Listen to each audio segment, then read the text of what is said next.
Just how well will the Asian economies perform in 2010? Here at the Asian Financial Forum in Hong Kong, Professor Lee Jong-Wha of the Asian Development Bank has been considering that. And Professor Lee, thanks indeed for joining us. Now, really looking first at the global economy, people talk about a double dip. Some people talk about a U-shaped recovery. What's your view? I think it's the global economy. If you look at the industrialized countries, even though their growth rate turned around to positive quarter-on-quarter basis, starting from the third quarter of the 2009, the recovery has been slow, and I would still say that there are a lot of risks. So it's my judgment for the industrialized countries would be more likely U-shaped recovery rather than V-shaped or even the W-shaped double dip. I don't think there is the really strong possibility of double dip recession for the industrialized countries based on the current public stimulus program in the industrialized countries. But having said that, I mean, Asian countries, I would say they will show the V-shaped recovery much faster, much stronger. ADB's current forecast for the 2010 GDP growth for developing Asia, that's whole Asia excluding Japan, would be 6.6% in 2010. So it's the 6.6%. So we are working on the next revision, which will be announced in Hong Kong, actually, in the press conference this coming April. Current circumstance shows that maybe we'll revise it to the upward, but I think it's even 6.6% is much higher than the 6.1% in the 2008 and 4.5% in 2009. So it's the clearly V-shaped recovery. So what's really going to be the engine of growth, if one could put it that way, in the Asian region? If you look at the past decade, Asian countries improved this fiscal stance. So there was room to mobilize much bigger scale of the fiscal stimulus, including the China. So that helped a lot. I mean, especially the mobilizing resources to increase the investment in the infrastructure. So this kind of public investment helped to lead the recovery. But having said that, would you really be looking also at dangers that are lurking out there, and particularly looking at inflation, maybe bubbles that may be beginning to burst? I think it's at least there are three major risks in this process of the past recovery. Of course, I mean, the one issue is whether this fast rebound can be transformed to the sustained recovery and sustained growth. Basically, this issue is going to the rebalancing issues, because in many Asian countries, still this growth has been driven by the government. So eventually, there should be the rebalancing.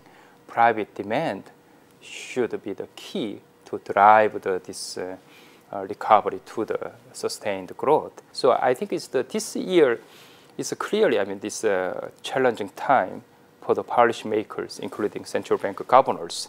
They will not sleep very well over the year, because it's need to take the balance, because need to look at this growth process, whether it will become the sustained or not. I mean, you need to look at the data and also to look at the price side, especially the asset price, whether it create any bubbles or not. I mean, so you need to make sure the stability and growth going hand in hand.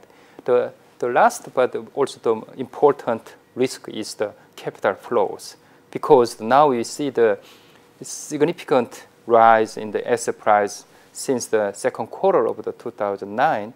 That has been driven by the massive capital inflows to the region.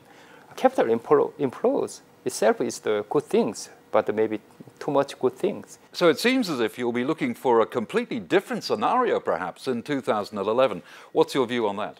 The 2011 is basically the question is really going to the structural policies for the rebalancing. I mean, I don't think it's the demand from especially export demand from the industrial countries will revive significantly. I mean, still, the leveraging process will hurt the balance sheet of the consumers and firms in the industrial countries, especially in the US. And unemployment rate will remain still high, even though it will decline over time, and it hurt the purchasing power of the US consumers as well as the European consumers for the Asian goods. So this process will work, over time, not only this year, but even the next year.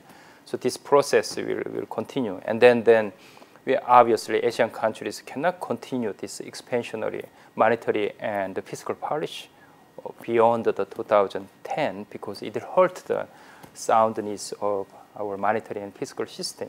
So 2011, I think, it's too early to think of maybe 2011. But as an economist, I think it's the 2011 will be also a lot of challenges. I think we Asian countries need to get to the more like long-term structural policies to find out our source of the growth and then maintain productivity. So it could be 2012, perhaps even 2013, before there's a full economic recovery in Asia.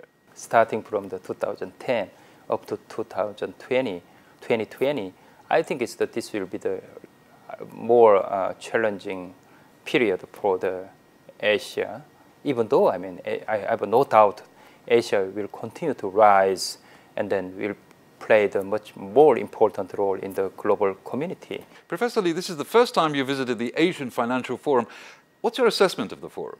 I think it's very well organized, and then there are a group of the good speakers actually getting into the really important issues and give some fresh views on the important issues. Of course, this is the year everyone trying to know what would happen to the Asia, so they may help to attract the good speakers and then large audience. But I think I should give the credit to the organizers, to make everything going very smoothly and seamlessly.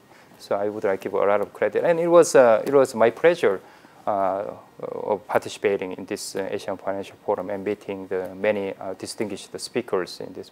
I hope this Asian Financial Forum will continue to be important role to, especially to bring the Asian speakers as well as the global speakers together, and then having the balanced views on the global and the Asian issues from the, let's say, two sides of the world. That would be Hong Kong, China would be the ideal place to bring all the speakers together. Professor Lee, thanks very much. Professor Lee Jong-Wha of the Asian Development Bank at the Asian Financial Forum here in Hong Kong.